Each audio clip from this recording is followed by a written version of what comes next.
Can a narcissist truly love? Is that actually possible?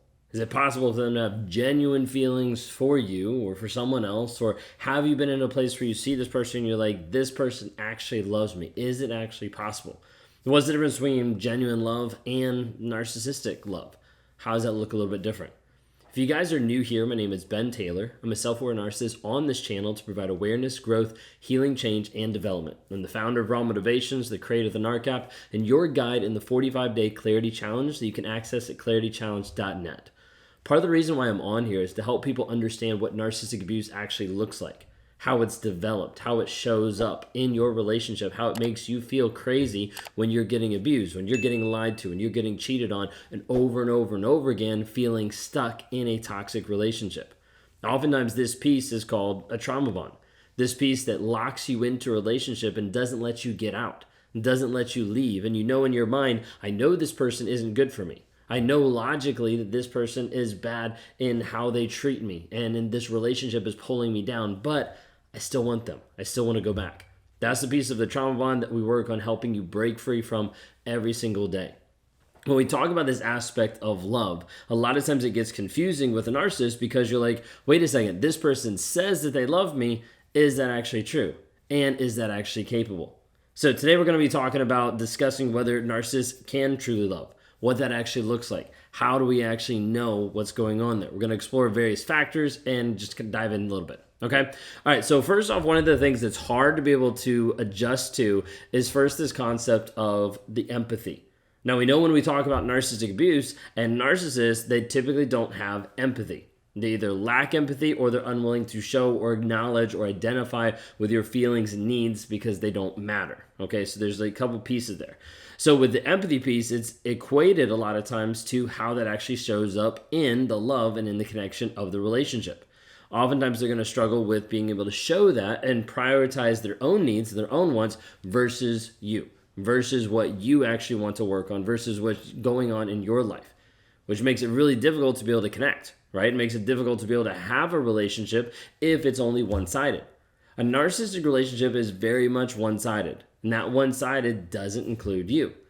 The lack of empathy in a relationship with a narcissist can be extremely challenging to have any form of connection, any form of love. For me, I started realizing early on that I did not have the same amount of empathy. Like I didn't connect with people the same way. I was like, I don't really care about that person. I don't really have these feelings and emotions the same way that other people do. Or I'd sedated or hid them or compartmentalized them to be something that wasn't really real. And so as a result, I would hide from it. I would push it away. But this piece of like empathy, I didn't really care about other people's feelings. So as a result, it hindered me from actually showing love. I would say I love you, but I wouldn't actually give you space for your emotions. I would say I care about you, but I wouldn't actually be honest with you. So this push and pull of like, okay, I'm giving empathy, I'm not giving empathy. Oftentimes, anytime a narcissist is using empathy, it's a way to be able to manipulate other people. But narcissists typically don't have empathy or struggle to identify with the feelings and needs of others. And so with this, you'll see a lot of times the narcissists get really impatient. It's like I would get impatient with my wife going through the struggles that she would go through. Like her having anxiety, I would get impatient with that. Like that was an inconvenience. Like I was frustrated with that because I was like, those feelings don't really matter because they're inconveniencing me. So as a result, I wasn't showing up with this love, with this care, with this affection. Instead, I was like, you're being an inconvenience. The person that I'm saying that I love is just pushed to the side of being like, you're a waste of my time. A lot of times you'll see this where narcissists will struggle to be able to comfort you or reassure you when you're struggling with something. And let's say you're there and you're crying and the narcissist is like, okay, and they stand there, or they walk away, or they get upset, like all these different things to be able to show you that your emotions are too much for them. Your emotions put them in a place of like, I can't deal with this. I don't know how to deal with your emotions. I don't know how to create space. I don't know how to not take a piece of it and like want that to be like control. Like there's so many different aspects to it that a lot of times narcissists will just disengage. Like I'm not going to even engage with it. I'm not going to even worry about it. I'm not going to even talk to you about your emotions, but I'm going to continue to move on. Another aspect in this aspect of do narcissists actually love is this piece of needing to control. Now, a lot of times a narcissist seeks to control others in the relationship, and oftentimes that control will lead them to manipulate and exploit you. And so this would be something where the narcissist is looking to, how do I get what I want in the moment, regardless of how that affects you? Regardless if that makes you feel crazy, it's okay, because then I'm not caught. Then I'm not the bad guy. Then I'm not the person being held accountable for the things that they're doing. Sometimes you see this where narcissist is trying to limit you of actually spending time with friends, family, interacting with other people, because sometimes those people would be the ones that would alert you that you're in a toxic relationship.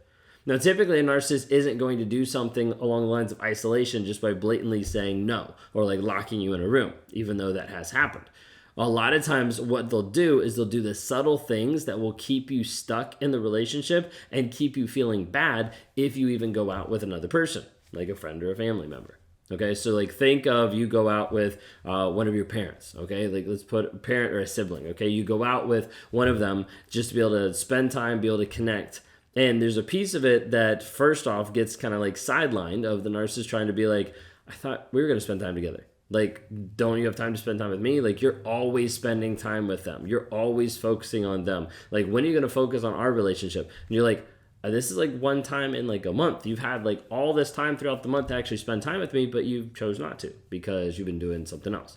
So like a lot of times you'll see small little digs where the narcissist is still trying to put it back around on them to make them the center of attention and not actually for your good, not actually to help you move forward. Okay. So a lot of times you'll see that with like isolation and like manipulating those different types of pieces.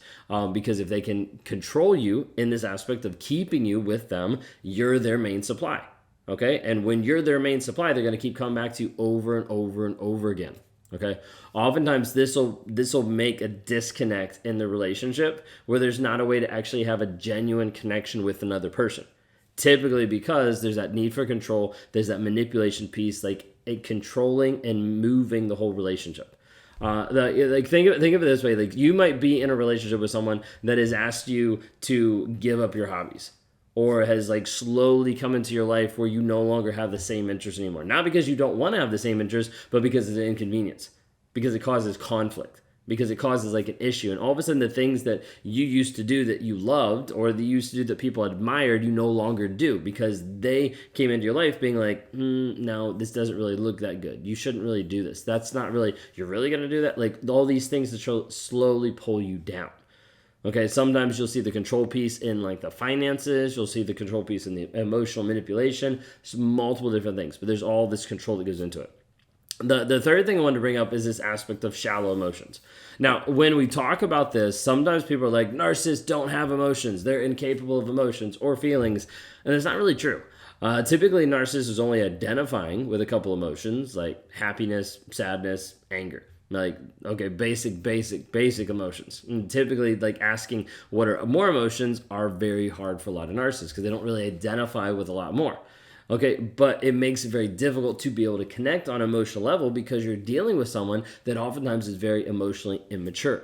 This is sometimes the hard part that leaves people in a relationship even longer because they're like, oh, I should stay, I should help them because they're just emotionally immature. It's not that big a deal. And as a result, they stay in an abusive relationship for a long period of time. So you do have to be careful of that. But when we talk about this aspect of shallow and not having these deep emotions, it makes it difficult to form these meaningful connections. Like they struggle to express any genuine emotions and instead oftentimes use charm, manipulation, all these things to win over the other person, to make sure that this person like thinks about them a certain way. Oftentimes we'll see this with fake vulnerability. Fake vulnerability of saying and showing things in the past. I was abused in the past, this traumatic thing happened, all these things, this is why I'm this way, all this stuff in the past to manipulate in the moment to make you feel like they're actually vulnerable. But in the moment, they're not having any vulnerability because they're not being honest and they're not being truthful about the things that they're doing or what they're feeling in the moment. A lot of times you'll see a narcissist do all these different things to win you over. But then after winning you over, it's like playing like the catch. Like, I've caught this person, now what do I do with them? Like, I've caught this person, now I don't know how to actually engage, so let me go engage with someone else. One of the popular questions that people have is like, do you actually love your wife? You'll get this a lot of different times. And people try to break apart the nuances of how I phrase it or word it or anything like that to be like, you don't, you do, all these kind of stuff, okay? Now, at the end of the day, like, love is a choice. And love is a choice to be able to put someone else's needs above your own, to be able to respect that person, to love that person, to care about that person. And for the longest period of time, I never made that choice. When I made the opposite choice by going and having affairs, by saying that she wasn't good enough, by doing all these things that were abusive and emotionally manipulative to be able to put myself in a place to feel better about myself. So all these years, I would say, no, I haven't loved my wife. I haven't demonstrated that, because that's the only thing you can actually quantify. That's the only thing you can actually look at of what is actually being demonstrated on a day-to-day basis. Now, it's different, because now I'm actually showing up. I'm actually showing up as an honest man, showing up, demonstrating love to her every single day by how I'm talking to her, by how I'm treating her, by how I'm valuing her, by how I'm showing up for her and our daughter, all these different things. But the difference is I'm not doing that for a certain reason. I'm doing that because that's a decision. That's a choice to actually make. So many people get locked into the high of love and like, oh my gosh, like the wonderful feelings and all those things. And those highs are great, but they don't always last. What lasts is a resolve to say, hey, I'm actually going to work on myself, for myself, and I want to also have this person in my life. Not to manipulate, not to control, but because I care about them and because I want to be able to help them grow, heal, change, and develop. And so that's what we do on a day-to-day basis. But that's how I have to show up on a day-to-day basis. A conscious choice, a conscious effort. So when I tell people, yes, I love my wife now, sometimes like, how can you love? You're a narcissist. A narcissist cannot love another person until they start to move their ego out of the way. Until a narcissist says, hey, I can actually be grateful about someone else. I can be grateful for you. I can care about you. I can actually appreciate you, communicate that, show that, demonstrate that. A lot of times there's not even a place for love to even exist. Until a narcissist is willing to move their ego to the side, admit they've done the things wrong, be honest, be vulnerable, show consistent change, there is no love that can actually happen. No true depth, no true aspect of love that can actually help the relationship grow. If you're in this place and you're wondering, does the person in my life, does he actually love me? I want you to reach out for help. You can go to escapetoxicity.com, start our 7-day challenge for $7 to start understanding narcissistic abuse, the reactive abuse, the guilt and the shame that you're struggling with right now, and you're in the middle being like, I don't know what to do. We start to paint a path for you. We start to show you the progress and the depth of how you can actually move forward to heal, to grow, and to develop.